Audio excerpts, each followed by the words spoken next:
This is an example of circular motion.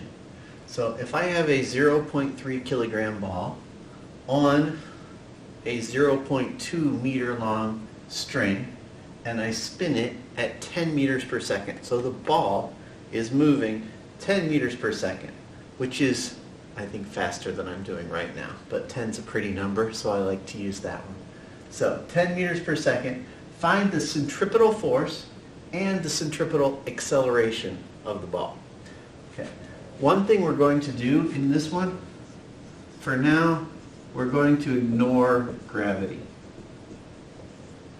Well, let's see, we'll need our knowns, we'll need our unknowns. Unknowns, we're looking for FC and AC. We know M, we know the string length, that's R. That's the distance from the center where my hand is to the ball. So that's R. And we know V. Now that's 10 meters per second. That's not a velocity, it's a speed. Velocity includes direction. And as the ball moves, the direction is constantly changing, but staying at the same speed. All right. So I think either of these are equally easy. AC is simpler. So AC, that's V squared over R. So that is 10 meters per second squared over 0.2 meters. So this is 100 divided by 0.2. So that's 500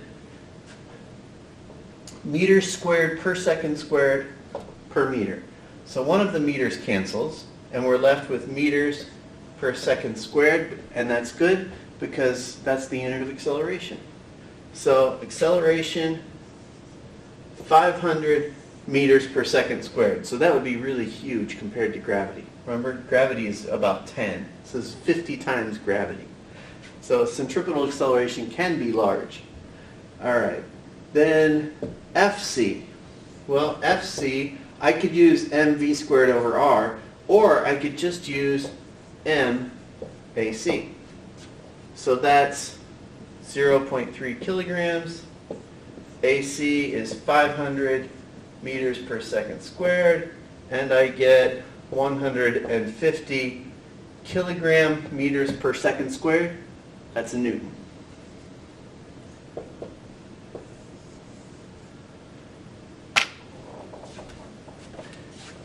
This said find FC and AC. They're not vectors, they're magnitudes. So these are the magnitudes. The direction of each of them is always toward the center. So as it goes around, the direction's changing, but always pointing back toward the center.